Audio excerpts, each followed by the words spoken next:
नमस्कार दोस्तों।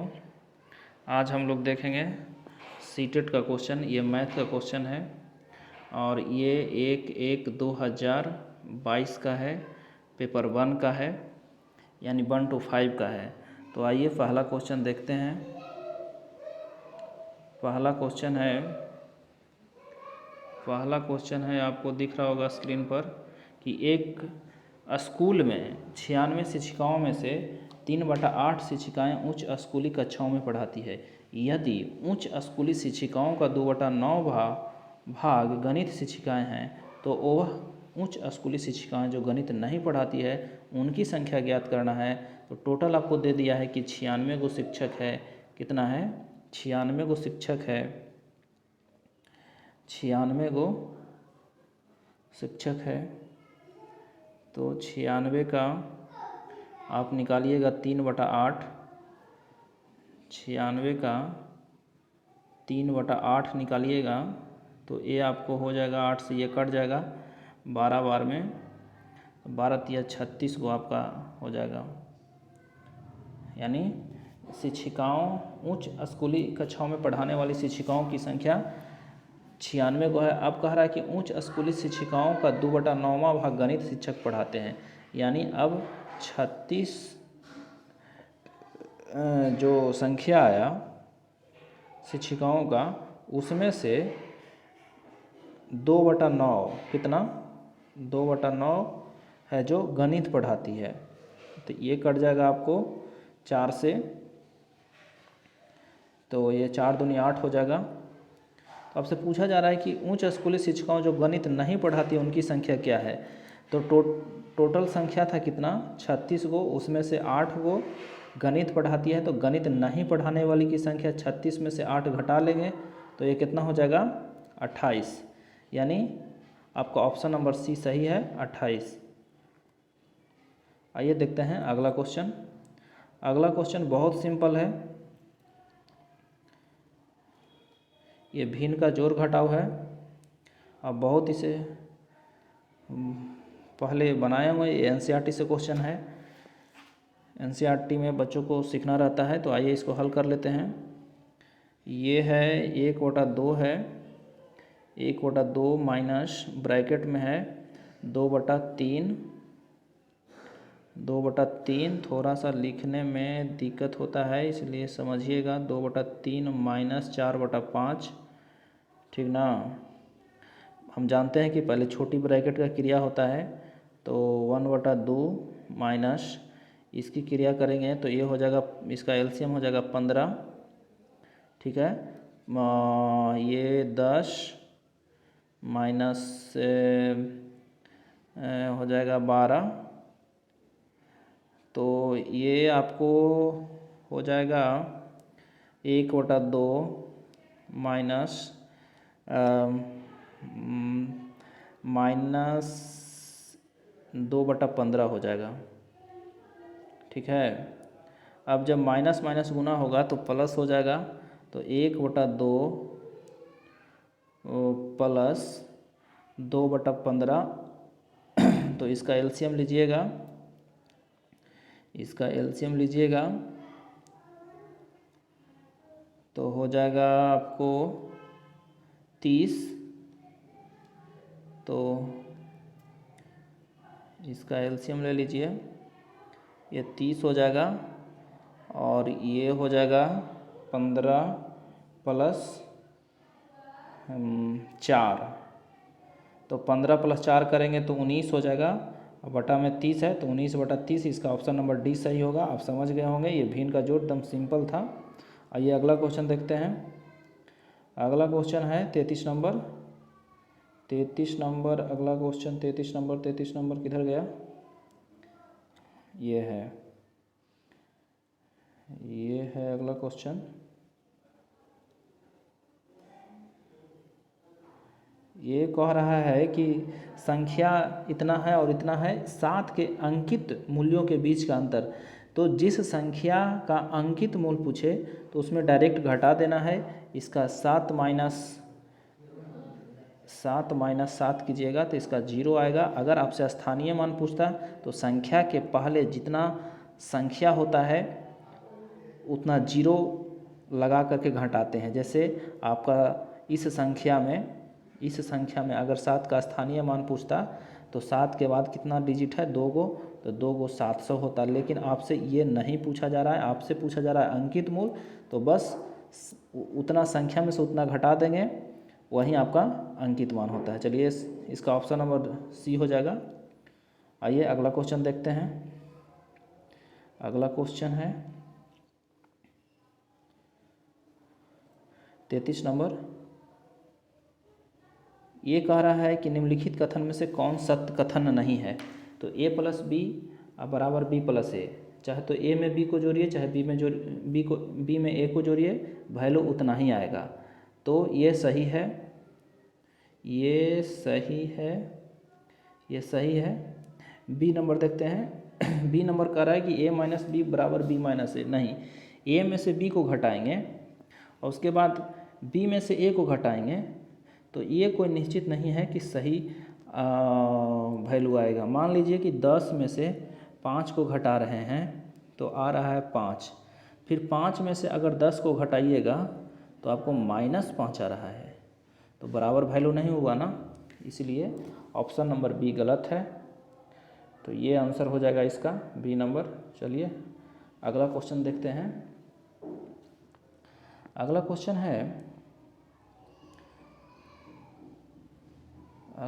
35 नंबर है। कह रहा है कि जब किसी संख्या को 6 से विभाजित करने के लिए कहा गया तो रानी ने उसे 9 से विभाजित कर दिया। उसे भागफल 21 और शेषफल 3 मिला। अपनी गलती का एहसास होने पर उसने संख्या को 6 से विभाजित किया। अब कितना भागफल और शेषफल मिलेगा? तो आपको पता होगा कि भाज्य बराबर होता है भाजक गुने भागफल प्लस शेष। तो हम यहाँ भाज्य निकालेंगे, यानी हम संख्या निकालेंगे। तो आपको संख्या बराबर हो जाएगा, संख्या बराबर हो जाएगा क्या, एक किसी से 6 से विभाजित करने के लिए कहा गया तो रानी उसे 9 से विभाजित कर दिया और भागफल 21 आया।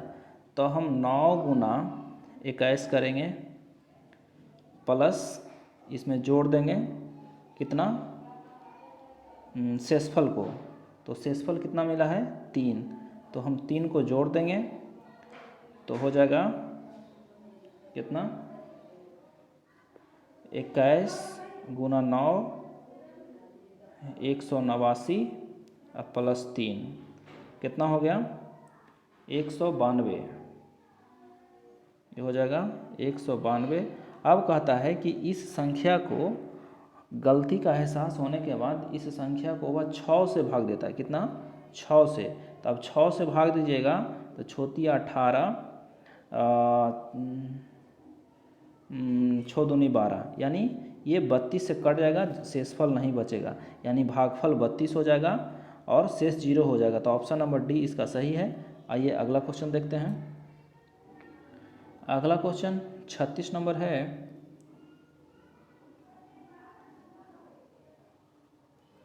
अगला क्वेश्चन 36 नंबर है। कह रहा है कि कौन इसमें से तुल्य भिन्न है। कौन है तुल्य भिन्न है? तो आपको बता दें कि तुल्य भिन्न जिसका हर जो होता है आपस में बराबर होता है उसको तुल्य भिन्न कहते हैं। तो आप देख रहे हैं कि डी नंबर ऑप्शन में इसका 1/4 है और ये भी 1/4 है। तो ऑप्शन नंबर डी इसका सही हो जाएगा। अगला क्वेश्चन देखते हैं। कह रहा है कि निम्नलिखित में से कौन संख्याएं पूर्ण है, कौन संख्याएं पूर्ण घन नहीं है, मतलब किसका घन नहीं है। तो आप ये देख रहे हैं कि 729 जो है ये 81 का 9 का ये घन है, 9 9 81, 81 9 719 हो जाएगा। ये 9 का घन है। ये जो है ये 10 का घन है, ये 6 का घन है। तो ये जो 333 है ये किसी का पूर्ण घन नहीं है, इसलिए आंसर इसका सी हो जाएगा। सी इज द राइट आंसर। आगे देखते हैं दूसरा क्वेश्चन। 38 नंबर क्वेश्चन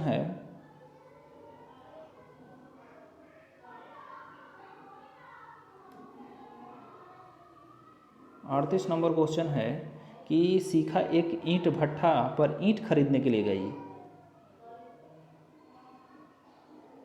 ईंट भट्ठा पर ईंट खरीदने के लिए गई है। ईंटों का मूल्य 2500 रुपये प्रति 1000 था।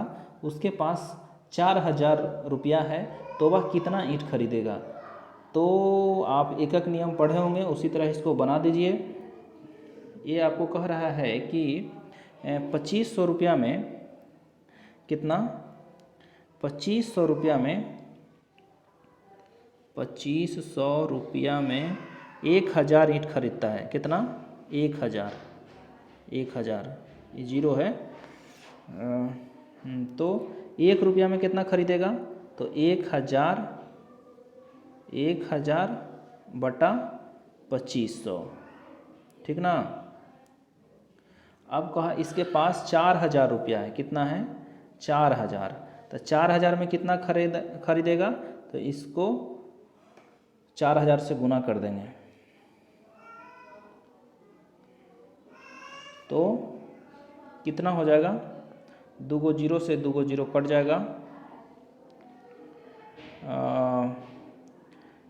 5 से काटिएगा तो 5 25, 5 8 40, 8 बार में ई कट जा रहा है 5 से, 5 दूनी 10 यानी 200, तो 8 दूनी 1600 यानी 1600 ईंट ये खरीदेगा।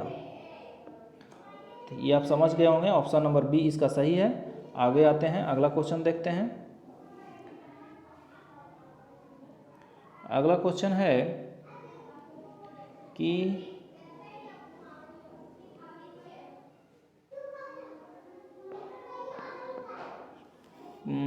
एक मिनट, कहाँ गया, थोड़ा सा कट गया क्वेश्चन। चलिए, आपको दिख रहा होगा, फिर भी आपको दिख रहा होगा। ये है 39 नंबर क्वेश्चन है। ये कह रहा है, मिनी अपनी शिक्षिका से कहा कि मैंने एक आयत बनाया जिसकी सभी भुजाएं 4 सेंटीमीटर है। निम्नलिखित में से कौन सा कथन सही है। एक आयत की सभी भुजाएं बराबर नहीं हो सकती। बिल्कुल सही है, एक आयत की सभी भुजा बराबर नहीं होती है। फिर दूसरा क्वेश्चन है, दूसरा ऑप्शन है कि सभी वर्ग आयत होते हैं। सभी वर्ग आयत होते हैं, तो बिल्कुल ये सही है।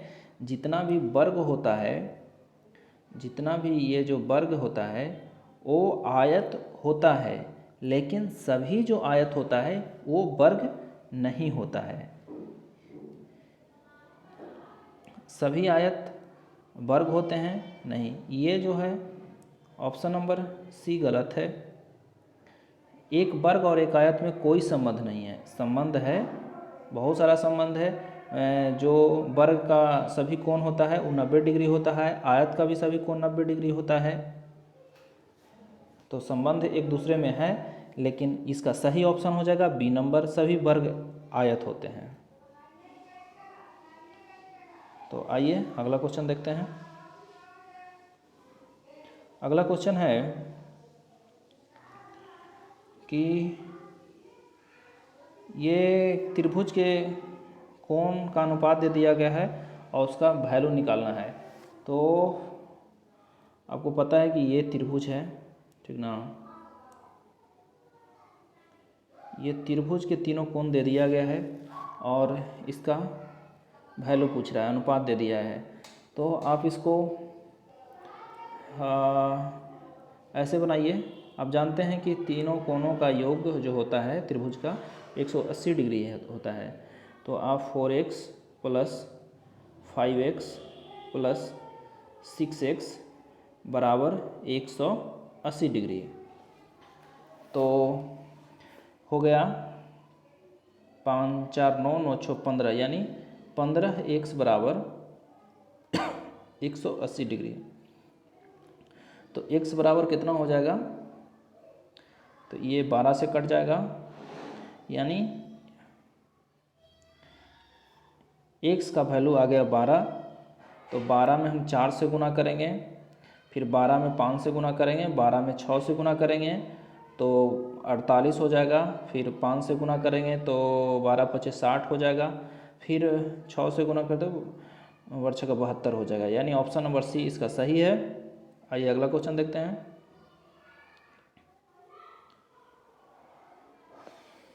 अगला क्वेश्चन है 41 नंबर। कितना, 41 नंबर, 41 नंबर यह है। देखिए क्वेश्चन ये क्वेश्चन है कि रागिनी दोपहर 2 बजे स्टेशन पहुंचती है, उसे अलीगढ़ के लिए रेलगाड़ी लेनी है। 4 रेलगाड़ियाँ, रेलगाड़ी ए, रेलगाड़ी बी, रेलगाड़ी सी, रेलगाड़ी डी। छूटने का समय क्रमशः 17:05 में, 4:32, 18:30, 19:15 है। तो कौन सी रेलगाड़ी लेनी चाहिए ताकि उसे कम समय के लिए इंतज़ार करना पड़े। देखिए यहाँ पे रागिनी स्टेशन पे पहुँचती है और 4 रेलगाड़ी खड़ी है, अपना अपना टाइम दिखा रही है। तो कौन रेलगाड़ी पकड़ेगी तो उसको इंतज़ार कम से कम करना पड़ेगा।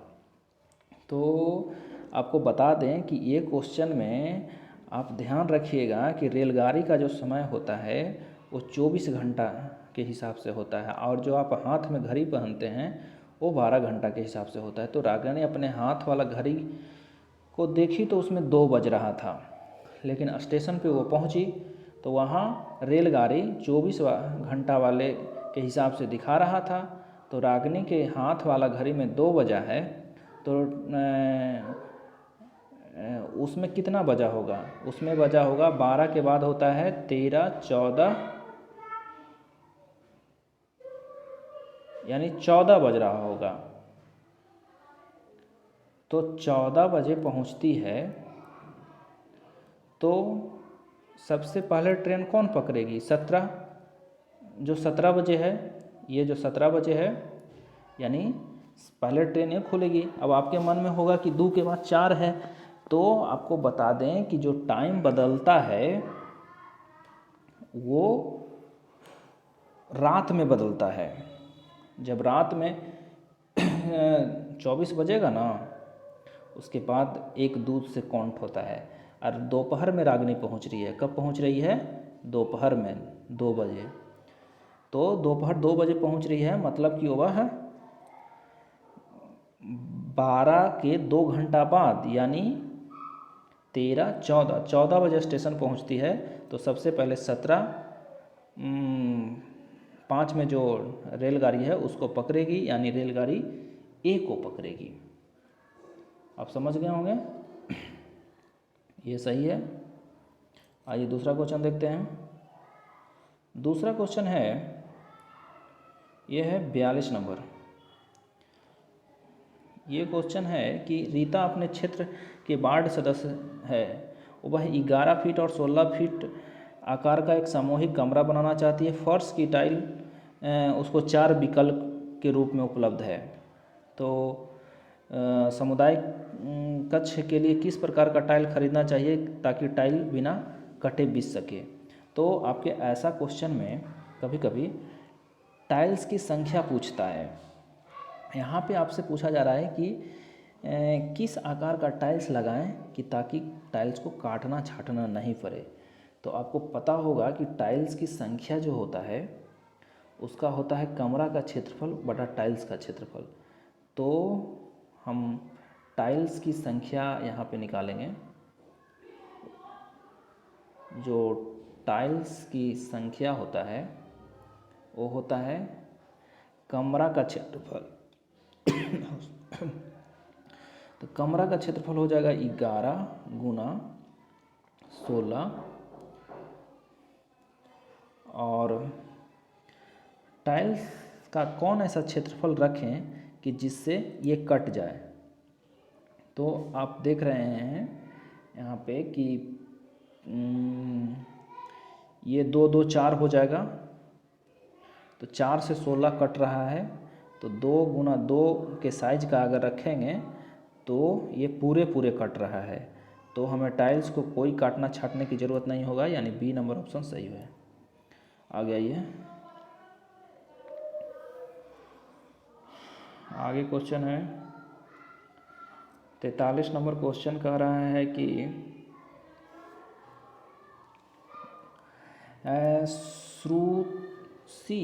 श्रुषि रेणु ने अपने छात्रों को 8 समूह में विभाजित किया, उनके अपना भार दर्ज करने को कहा, फिर उन्होंने समूह को अपना औसत भार परिकलित करने को कहा।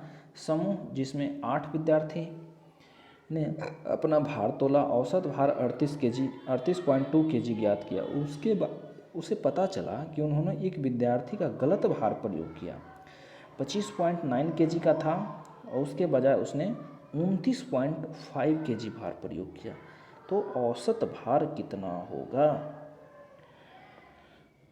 तो जानते हैं, टोटल भार निकालने के लिए हम क्या करते हैं? टोटल भार निकालने के लिए औसत से संख्या में गुना करते हैं। तो औसत है आपका 38.2, तो 38.2 गुना 8 करेंगे, ये आपको हो जाएगा कितना? ये हो जाएगा 305.5। 300, एक मिनट थोड़ा सा ये इसको आप गुना कर लीजिएगा, तो ये हो जाएगा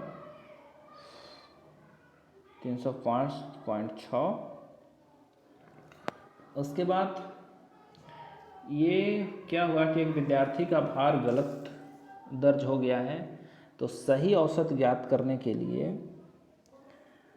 क्या कीजिएगा कि इसमें से सही औसत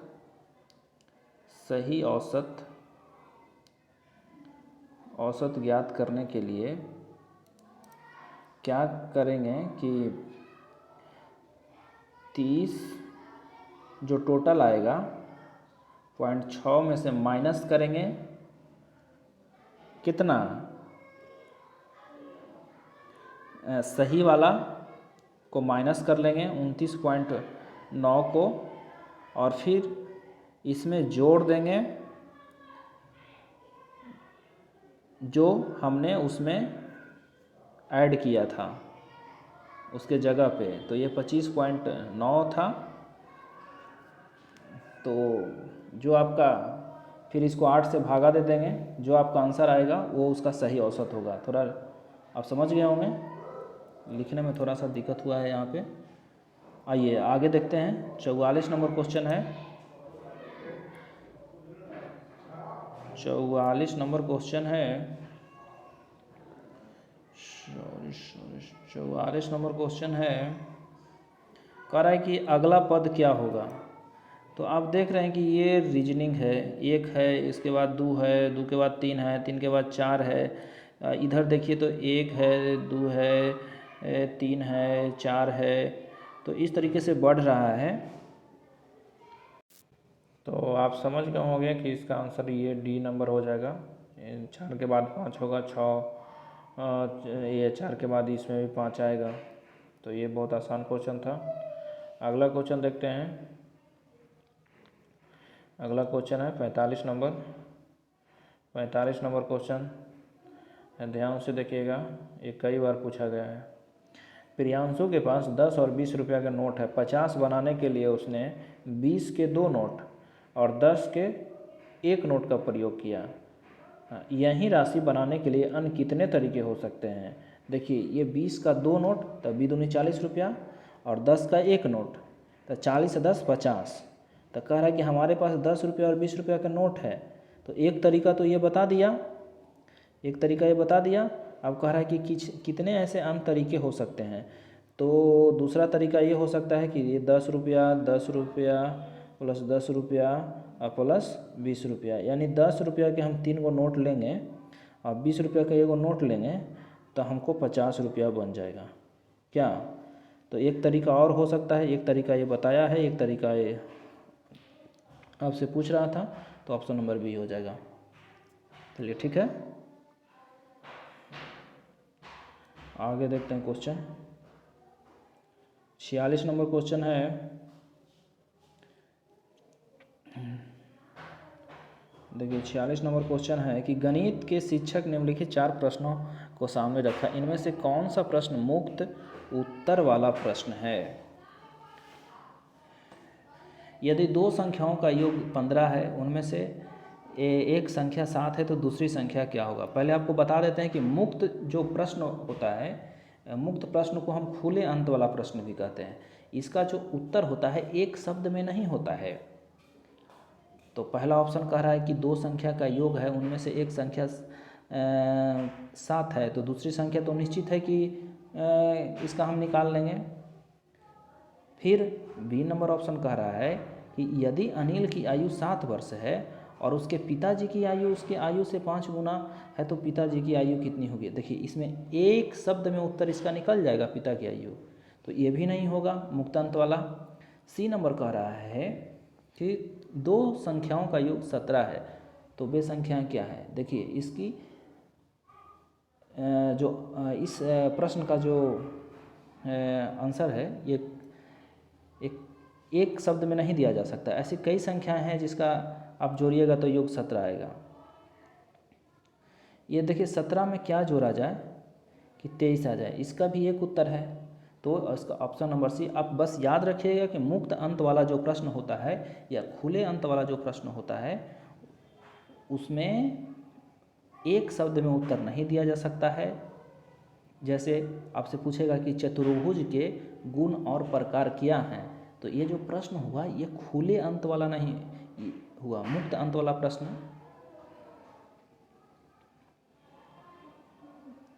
मुक्त अंत वाला प्रश्न हुआ। जिसका एक से अधिक उत्तर हो उसको मुक्त अंत वाला प्रश्न कहते हैं। चलिए आइए दूसरा क्वेश्चन देखते हैं।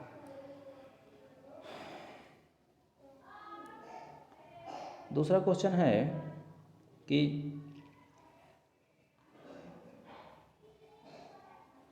47 नंबर क्वेश्चन है,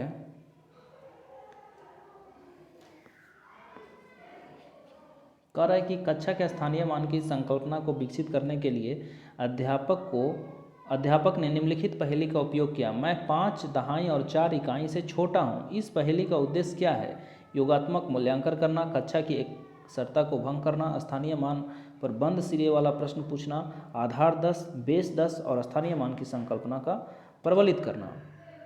तो इसका हो जाएगा स्थानीय मान की संकल्पना को प्रबलित कर रहा है, स्थानीय मान को अध्यापक सिखा रहा है।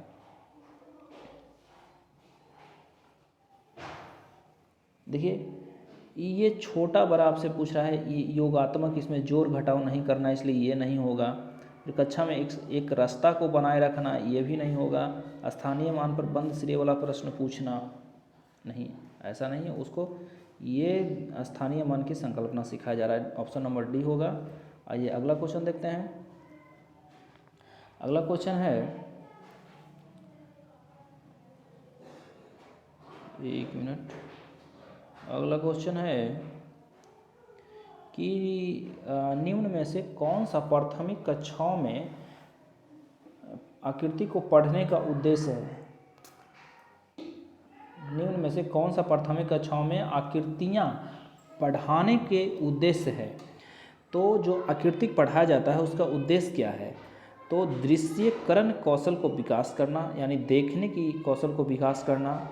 दूसरा है ज्यामितीय आकृति को नामों को याद करना। देखिए रटने के लिए, याद करने के लिए नहीं कहा जाता है, तो ये नहीं होगा, समझ गए होंगे। फिर है दिक् स्थान संबंधी तर्क कौशल में वृद्धि करना। बिल्कुल ये सही है, उनकी तर्क कौशल में विकसित करना है।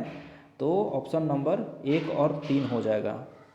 तो ऑप्शन नंबर बी इसका सही है।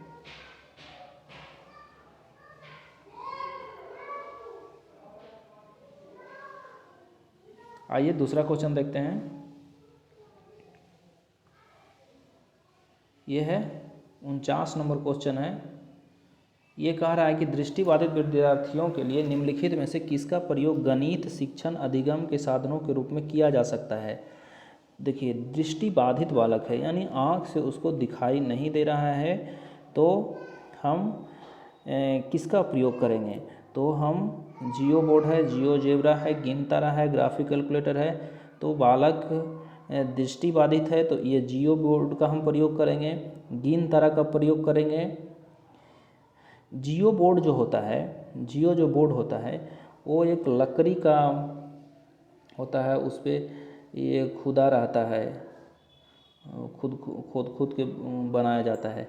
और गिनतारा जो होता है, ये गिनतारा जो होता है, ये आप देखे होंगे कि जो बच्चा लोग पढ़ता है, स्लेट होता है, उसमें ये लंबे लंबे तार होते हैं और उसमें गोल गोल गोल गोल मोती का दाना लगा दिया जाता है, उसको बच्चे काउंट करके सीखते हैं।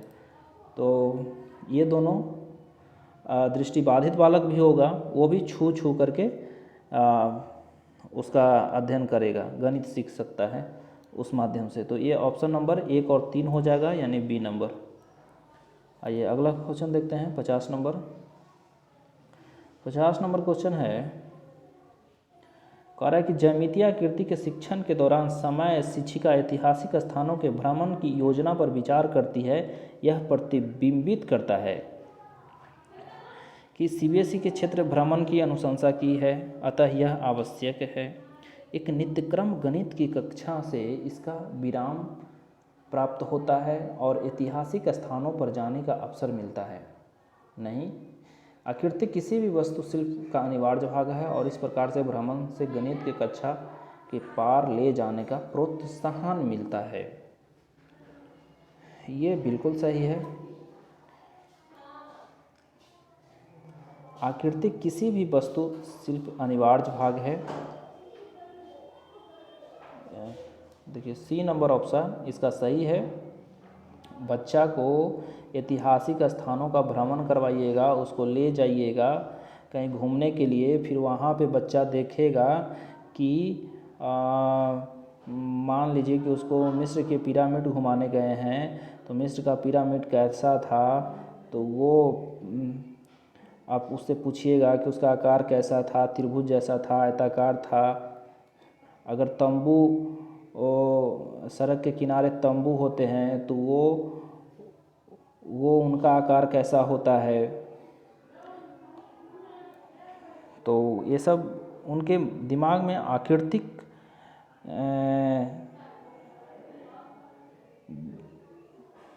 पहचानने का क्षमता, देखने का क्षमता डेवलप होता है। जैसे तंबू जो होता है वो शंकु के आकार का होता है, जो बना होता है सड़क के किनारे, जिसमें गरीब मजदूर लोग काम करते हैं, उसमें रहते हैं। तो इससे बच्चा का ज्यामितीय आकृतिक विकसित होता है। तो इसका ऑप्शन नंबर सी हो जाएगा, सही है। 51 नंबर देखते हैं क्वेश्चन।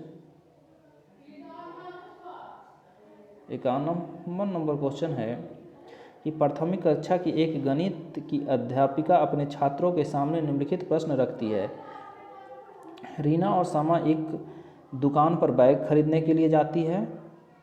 दुकान में मूल पर्चियों के साथ बहुत सारे बैग हैं। वे बहुत सारी मूल पर्चियों को देखकर चकरा जाती है। क्या आप मूल पर्चियों को आरोही क्रम या अवरोही क्रम में लगाकर उसकी सहायता कर सकते हैं? ये आपका 51 नंबर क्वेश्चन है और इसका ऑप्शन थोड़ा सा नीचे होगा, इधर है, यहाँ पे इसका ऑप्शन है। देखिए, एक बच्ची जाती है स्कूल दुकान में और वहाँ पे बहुत सारा बैग है, उस पर मूल्य लिखा हुआ है। तो वो उसका जो मूल्य है वो देख करके चकरा जाती है। तो उसको अगर आरोही या अवरोही क्रम में उसको रख दिया जाए तो वो आसानी से बच्ची जज कर लेगी कि कौन बैग सस्ता है, कौन महंगा है। तो उसी संदर्भ में कुछ आपके पास ऑप्शन दिया गया है। तो आइए ऑप्शन देखते हैं। कह रहा है कि प्रश्न के उपयोग से आरोही एवं अवरोही क्रम की अवधारणाएं सुदृढ़ हो सकती है। बिल्कुल हो सकती है सुदृढ़। अगला ऑप्शन का शिक्षिकाएं प्रश्न का उपयोग कर तुलना के पार जाने के आंकड़ा प्रबंधन और छटाई की संकल्पनाओं को कर सकती है। देखिए इसका है कि शिक्षिका प्रश्न का उपयोग संख्याओं की तुलना के पार जाने तथा आंकड़ों के प्रबंधन एवं छटाई की संकल्पनाओं को परिचय करा सकती है। ये सी नंबर है। यह गणित प्रश्न नहीं है। नहीं, ऐसा नहीं है कि यह गणित का प्रश्न नहीं है, गणित का प्रश्न है। वैल्यू एक दिया गया है, उसका आरोही अवरोही क्रम में सजाना है। शिक्षिकाओं ने कक्षा के संदर्भ में प्रश्न को लाने से बचना चाहिए। नहीं, ये भी नहीं होगा। तो ऑप्शन नंबर ये और भी सही लग रहा है। लेकिन देखिए यहाँ पे आंकड़ा एक दे दिया गया है और उसको छटाई और की संकल्पना से परिचय कराना चाहती है, तो ऑप्शन नंबर बी हो जाएगा। ये केवल जो लगा दिया है इस ऑप्शन में, इसलिए नहीं होगा। आपको बता दिए हैं पहले भी कि जिस ऑप्शन में केवल होगा वो कभी नहीं होगा, तो ऑप्शन नंबर बी इसका सही है। चलिए आगे क्वेश्चन देखते हैं। 52 नंबर क्वेश्चन है। 52 नंबर क्वेश्चन आइए देख लेते हैं, 1 मिनट। कह रहा है कि राष्ट्रीय पाठ्यचर्या रूपरेखा 2005 के अनुसार निम्नलिखित में से कौन सा गणित कक्षा की दृष्टिकोण को निरूपित करता है। देखिए छात्रों को सूत्र को स्मरण करना है। देखिए हमको रटाना नहीं है बच्चा को। कक्षा में केवल शिक्षक एक वाचक या वर्णनाकर्ता के रूप में है, नहीं केवल वाला नहीं होता है, तो ये ऑप्शन गलत है। छात्र पाठ्यपुस्तक में हल के उदाहरणों को नकल करना, बच्चा को हल करके कितना सिखवाइएगा, नकल करके नकल नहीं करना है। छात्र कक्षा में अर्थपूर्ण प्रश्नों को प्रस्तुत एवं हल करना। देखिए राष्ट्रीय रूपरेखा जो 2005 है वो कहता है कि बच्चा को जो भी क्लास में वर्क मिले वो अर्थपूर्ण और हो, मीनिंगफुल हो, तो ये ऑप्शन नंबर डी इसका सही हो जाएगा। आइए 53 नंबर ऑप्शन देखते हैं। 53 नंबर क्वेश्चन है, सॉरी 53 नंबर क्वेश्चन है। 53 नंबर क्वेश्चन है। थोड़ा सा नीचे आ जा, थोड़ा सा नीचे आ जा। ये आपका क्वेश्चन रहा। क्वेश्चन है कि गणित में आकलन के साधन के रूप में उपख्यानात्मक अभिलेख रिकॉर्ड के लिए निम्न में से कौन सा कथन सही है। तो जो गणित में रिकॉर्ड किया जाता है वो जो होता है वो कौन सा इसमें कथन सही है। बच्चे द्वारा की गई परियोजना के क्षेत्र कार्य में सम्मिलित करता है। ये बच्चों को कार्य में गुणवत्ता उल्लेख मापदंड जांचता है, उसे अंकित करता है।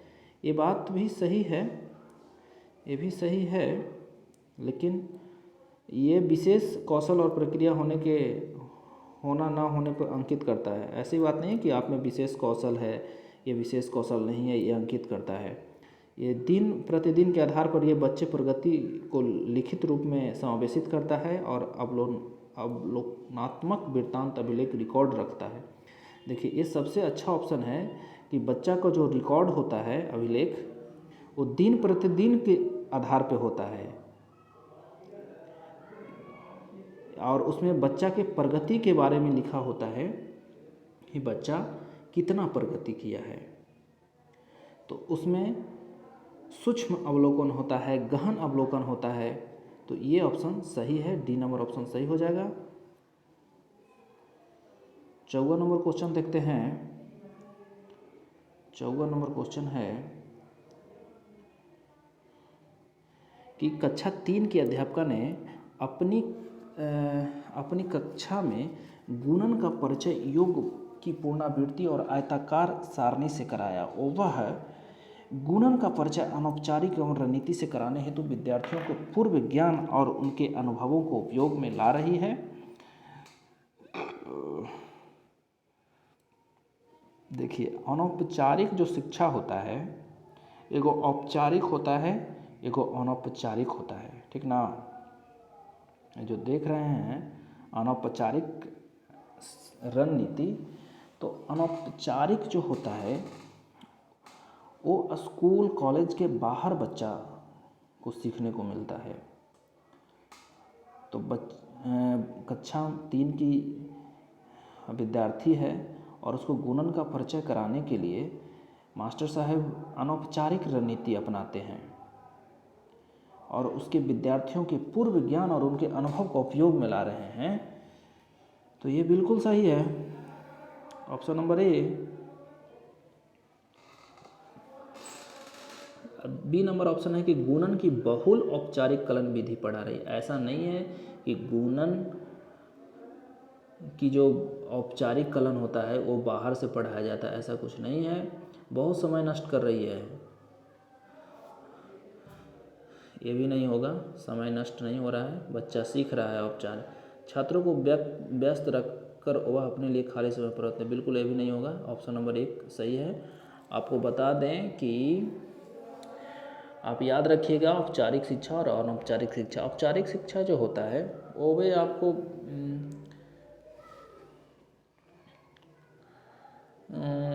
स्कूल कॉलेज के द्वारा मिलता है, और जो अनौपचारिक शिक्षा होता है वो स्कूल कॉलेज के बाहर भी आप सीख सकते हैं।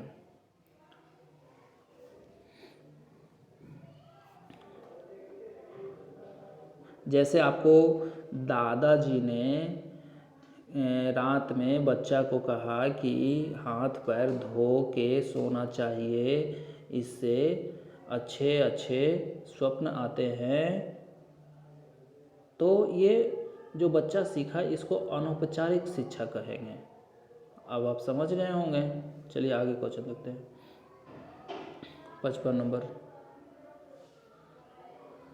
नंबर क्वेश्चन है, एक बच्ची गेंद की गणना एक गेंद पर उंगली रख करके क्रम से संख्या नाम बोलते हुए कर रही है। उसने कुछ गेंदों को 2 बार गणना की। इस बच्ची पूर्व संख्या की किस अवधारणा को अभी और मजबूत कर रहा है? तो देखिए,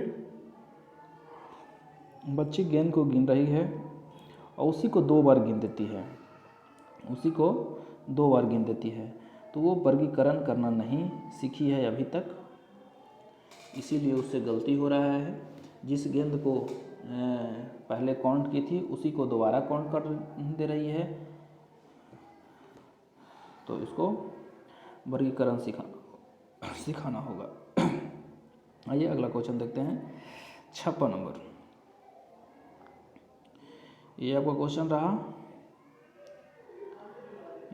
क्वेश्चन रहा, कह रहा है गणित में भ्रांतियों को दूर कर सकते हैं बच्चों को उदाहरणों और गैर उदाहरण नॉन एग्जाम्पल में व्यस्त रख के। 1 नंबर ऑप्शन है। बी नंबर ऑप्शन है कि एक ही तरह के प्रश्नों को बनाकर उनको कई बार दोहराकर, देखिए एक ही तरह का प्रश्न उसको दीजिएगा, उसको कई बार बनाने के लिए कहेगा, तो इससे बच्चे का भ्रांति दूर नहीं होता है। बहुत सारे प्रश्न और अभ्यास करने से भी उनके मन में भ्रांतियाँ दूर नहीं होता है।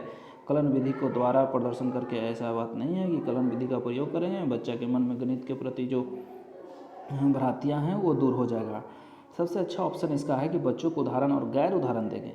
देखिए 2 जोड़ 2 बच्चा को समझाइएगा, 2 जोड़ 2, तो उसके मन में भ्रम रहेगा कि 2 जोड़ 2 4 होता है कि नहीं। लेकिन उसको गैर उदाहरण दीजिएगा कि तुम सुबह में 2 रोटी खाते हो बेटा, फिर रात को 2 रोटी खाते हो बेटा, तो कितना रोटी हो गया? तो वो कहेगा कि 4 रोटी हो गया मैम। तो इस तरीके से गैर उदाहरण दीजिएगा तो उसके मन में जो गणित के प्रति भ्रांतियाँ हैं वो दूर होता है, ठीक ना। चलिए आगे आइए। 57 नंबर क्वेश्चन है। 57 नंबर क्वेश्चन है, देखिए 57 नंबर क्वेश्चन है कि रोमी अपनी गणित की कक्षा में विद्यार्थियों को निम्नलिखित में से अभिलेख करने हेतु उपयुक्त स्थिति सृजित करने के लिए कहती है। कोई में माइनस है, कोई में प्लस है, कोई में भागा है, कोई में गुना है, ठीक ना। तो ये शिक्षण विधि के अनुसार कौन सा कथन सही है? तो पहला है कि मिश्रित प्रकार की समस्या देकर उनके विद्यार्थियों को समस्या समाधान कौशल का परीक्षण कर रही है। देखिए मिश्रित प्रकार के प्रश्न है लेकिन उनकी समस्या का समाधान नहीं हो रहा है। यहाँ पे उसकी समस्या को खोजा जा रहा है कि समस्या बालक में क्या है, गुना जोड़ समझ रहा है कि नहीं समझ रहा है। गुना को जोड़ समझ लेता है, जोड़ को गुना समझ लेता है। अब बी नंबर ऑप्शन है, वह विद्यार्थियों की भाषा निपुणता का परीक्षण कर, नहीं ऐसी बात नहीं है कि भाषा निपुणता का परीक्षण करवा रही है। वह विद्यार्थियों की गणितीय कक्षाओं और समस्या समाधान कौशल के विकास में सहायता करने का प्रयास कर रही है। ये ऑप्शन नंबर सी जो है ये बिल्कुल सही है। वह विद्यार्थियों को गणितीय कथनों और समस्या समाधान कौशल को विकास में सहायता करने में प्रयास कर रही है। वो बच्चा के समस्या को खोज रही है कि समस्या बच्चा को कहाँ है। ऑप्शन नंबर ए में था कि परीक्षण कर रही है, परीक्षण नहीं कर रही है, वो समस्या समाधान कौशल को विकास में सहायता कर रही है। ठीक है, तो ऑप्शन नंबर सी हो जाएगा इसका। 58 नंबर क्वेश्चन है कि निम्न में से कौन से गणित शिक्षण के उच्च उद्देश्य के सूचक है। तो गणित शिक्षा रोजगार के लिए योग्य है, ऐसा नहीं है कि गणित शिक्षा ले लीजिएगा। एक मिनट, ये क्वेश्चन था 58 नंबर क्वेश्चन था आपका। ऐसा नहीं है कि आप गणित की शिक्षा ले लीजिएगा तो आपको रोजगार मिल जाएगा, तो ये नहीं होगा ऑप्शन। कह रहा है गणित शिक्षा बच्चे के आंतरिक साधनों जैसे अमूर्त चिंतन तर्क संगत निष्कर्षों से निकालने वाली होनी चाहिए। ऐसा नहीं है कि गणित का जो शिक्षण है, नहीं, ये कह रहा है अमूर्त चिंतन। हाँ, तो गणित में जो होता है अमूर्त चिंतन विकास किया जाता है, तो ये ऑप्शन ठीक है। बच्चों को गणित जीवन एक विधि जैसे संप्रेषण करने, विचार विमर्श करने, समस्या समाधान करने, मनोवृत्ति के विकास के रूप में देखना चाहिए। ये बिल्कुल सही है। बच्चों को जो गणित का जो सिखाया जाता है उसको इसीलिए सिखाया जाता है कि जीवन में जो भी समस्या समाधान आए, जोड़ घटाव से, विचार विमर्श करने में, संप्रेषण, गणित की भाषा में संप्रेषण करने में, तो उसको दूर करें। और चौथा नंबर ऑप्शन है कि चौथा नंबर ऑप्शन है कि धारा प्रवाह केंद्रित गणित शिक्षा तथ्यपूर्ण ज्ञान और धारा प्रवाह। देखिए, गणित जो होता है वो धारा प्रवाह नहीं सिखाया जाता है। एक जगह आपको माइनस प्लस में गलती हो जाएगा तो पूरा आपका रिजल्ट गड़बड़ हो जाता है। तो ऑप्शन नंबर बी और सी सही है। आगे क्वेश्चन देखते हैं। देखिए, ये है 59 नंबर क्वेश्चन है। ये कह रहा है कि न्यूमन के अनुसार विद्यार्थी शब्द समस्या इबारती सवाल का हल करने में सक्षम हो, इससे वह 5 स्तरों को पूरा करे। ये स्तर नीचे यादृच्छिक क्रम में लिखे गए हैं। देखिए, न्यूमन जो साहब थे वे ऑस्ट्रिया के थे, हंगरी के गणितज्ञ थे। उसने ये 5 स्तर बताया है, उसके अनुसार आप स्तर को याद रख लीजिए तो सबसे अच्छा है। तो सबसे पहले उन्होंने बताया था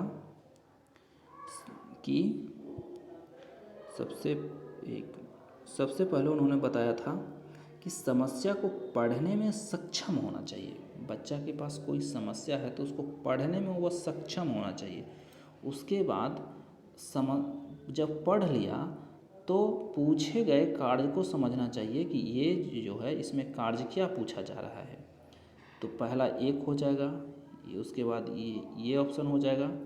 उसके बाद गणितीय मांग के अनुसार समस्या का अनुवाद करने की आवश्यकता।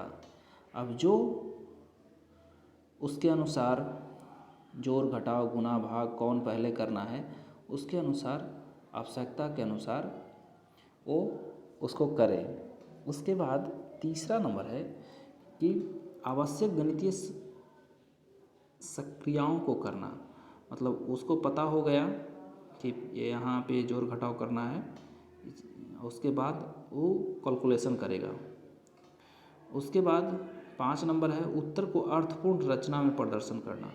मतलब उसको सजा करके रिजल्ट तक पहुंचाना। तो तो ये 5 विधि आप याद रख लीजिए, सबसे अच्छा होगा। वो क्रम बताए हैं न्यूमन साहब ऑस्ट्रेलिया के थे, हंगरी के गणितज्ञ थे। ये 5 स्तर बताए हैं किसी भी छोटे बालक को समस्या समाधान के लिए। लास्ट क्वेश्चन है, ये लास्ट क्वेश्चन देख लेते हैं। देखिए लास्ट क्वेश्चन है कि गणित के शिक्षक के पेशेवर विकास के लिए निम्न में से कौन सा वांछनीय नहीं है। देखिए गणित के शिक्षक हैं, पेशे से गणित है, और अपने पेशे के विकास के लिए क्या कर सकते हैं क्या नहीं कर सकते हैं। पहला ऑप्शन आपका है कि गणित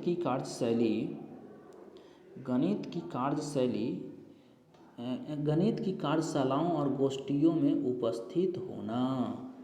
तो बिल्कुल जो गणित के शिक्षक हैं उनको गणित की कार्यशालाओं में उपस्थित होना चाहिए। बी नंबर है शिक्षण अधिगम साधनों को विकसित करना, बिल्कुल करना चाहिए।